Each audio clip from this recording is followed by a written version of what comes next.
में हम लोग का आश्रय मिला है, ये पूरा श्रेय यही असेंबली का है, डॉक्टर श्यामा प्रसाद मुखर्जी का है।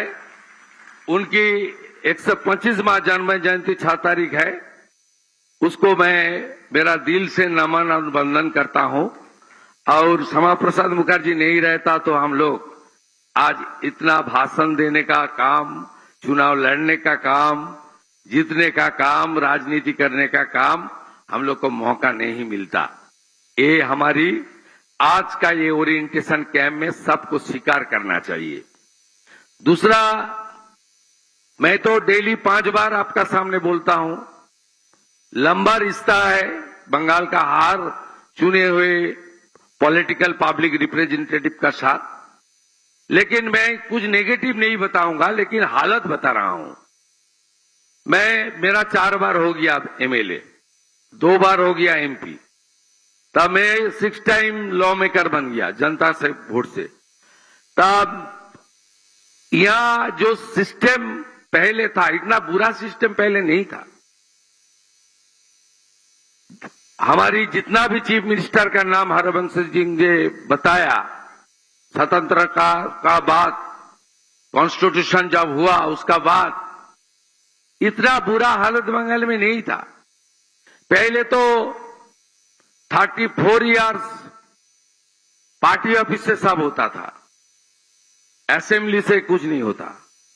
और पिछले 15 साल तो क्या हुआ मैं आज नहीं बताऊंगा। ये एलओपी है, सब है, हम लोग एक साथ चल रहा है, अभी खड़ा करना है।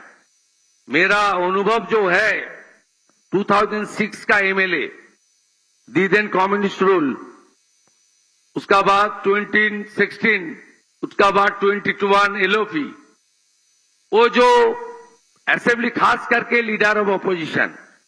अब ये कोई निंदा का बात नहीं है, अपना असेंबली का, आपका राज्यों का कोई निंदा करने का कोई चीफ मिनिस्टर का शोभा नहीं होता है। लेकिन मैं ही बता रहा हूं, यहां जो सिस्टम हो गया था, एमएलए एमपी का कोई मर्यादा नहीं है, कोई मर्यादा ही नहीं था। एक बीडीओ, एक थानादार, वो एमएलए का फोन भी नहीं पकड़ता था। हर डिस्ट्रिक्ट में दिशा कमेटी का मीटिंग भी नहीं होता था। कोई सरकारी कार्यक्रम, स्टेट गवर्नमेंट और central government, foundation stone laying, inauguration, उसमें आप लोग को इनविटेशन नहीं मिलता था। स्वतंत्रता दिवस, रिपब्लिक डे, स्वामी विवेकानंद जी का जन्मदिन, कवि गुरु रविन्द्रनाथ टैगोर जी का जयंती, बंगाल में सरकार की एक्सचेकर से जो कार्यक्रम होता था, उसमें कोई विधायक, वो विधायक कुछ विधायक को मिलता था, उनका पॉलिटिकल आइडेंटिटी को देखते हुए उनको इनविटेशन मिलता था। ये ठीक नहीं है। चुनाव होगा, चुनाव के दौरान पॉलिटिकल फाइट होगा। पिछले 5 साल में एलओपी था, एक भी एडमिनिस्ट्रेटिव मीटिंग में नहीं बुलाया। मुझे 5 बार असेंबली से सस्पेंड किया। 60 महीने के अंदर 11.5 महीने असेंबली का बाहर एलओपी था। हर बजट सेशन, इंपॉर्टेंट सेशन जब आता था, उसको सस्पेंड कर दो, उसको सस्पेंड कर दो। इस तरीके से हालत था। लेकिन आज हालत बदल गया, जनता ने बदल दिया, पूरा मौसम बदल गया।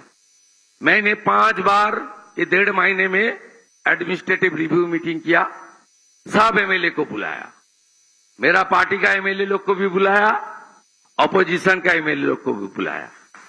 बजट हुआ हमारा, रूलिंग पार्टी का एमएलए का काम भी बजट में है, अपोजिशन का काम भी बजट में हम लोग रखा है। एक साथ बंगाल को खड़ा करना चाहिए। स्पीकर साहब मुझे बोल रहा था मंच पर, ये शुभेंदु जी, बंगाल में पहले जैसे माहौल था वो बना दीजिए। इसमें इतना हाई रिच ह्यूमन रिसोर्स है, ये हमारी डिवोशनल कैपिटल है, श्री चैतन्य देव स्वामी विवेकानंद की भूमि है। इसको ये एजुकेशन हब है, ये इंडस्ट्री का हब है। यहां प्रकृति मां भगवान ने सब दिया है, इतना रॉ मटेरियल, इतना अच्छा गंगा माता, इतना बड़ा बे ऑफ बंगाल समुंदर, इतना खूबसूरत टाइगर हिल, इतना अच्छा हमारी फॉरेस्ट, इतना बड़ा बड़ा राजमार्ग, इतना अच्छा रेलवे कनेक्टिविटी, इतना बड़ा स्टेट।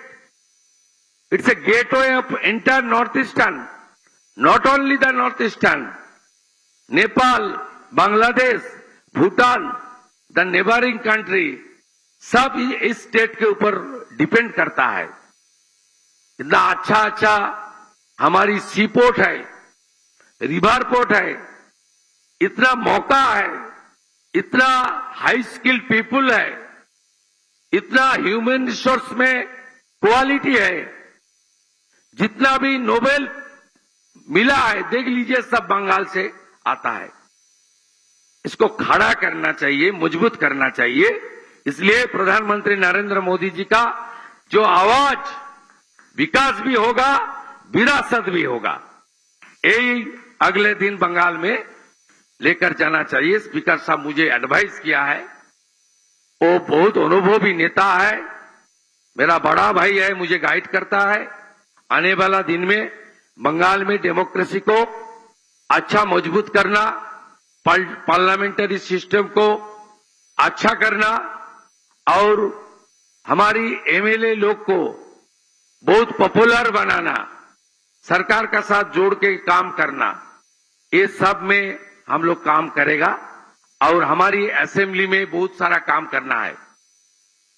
हम लोग आने का बाद में स्पीकर साहब को रिक्वेस्ट किया था, लाइव कर दीजिए ना, जिसको जो बोलना है जनता को देखने दीजिए ना, कि कौन क्या करता है, हम लोग क्या कर रहा है, देखने दीजिए।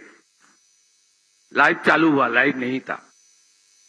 ये तो शर्म का बात है। पूरा आपका लोकसभा सेक्रेटेरिएट यहां है, दूसरा बड़ा बड़ा प्रदेश का स्पीकर साहब लोग है, यहां अभी भी वोटिंग होता है पेपर में, electronics voting meeting are not functioning.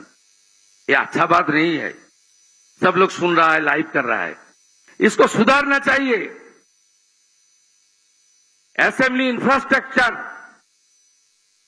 Digital system, किरण रिजिजू जी का लीडरशिप में जितना काम भारत के पार्लियामेंट में मोदी जी का मार्गदर्शन में हो रहा है, ओम बिरला जी का डायरेक्शन में हो रहा है, ये कुछ काम बंगाल में भी होना चाहिए। इसलिए बंगाल असेंबली, उनका लाइब्रेरी, उनका म्यूजियम, उनका इंफ्रास्ट्रक्चर, उनका सब जनता ओरिएंटेड होना चाहिए। बाबा साहेब आंबेडकर जी ने एक संविधान दिया है,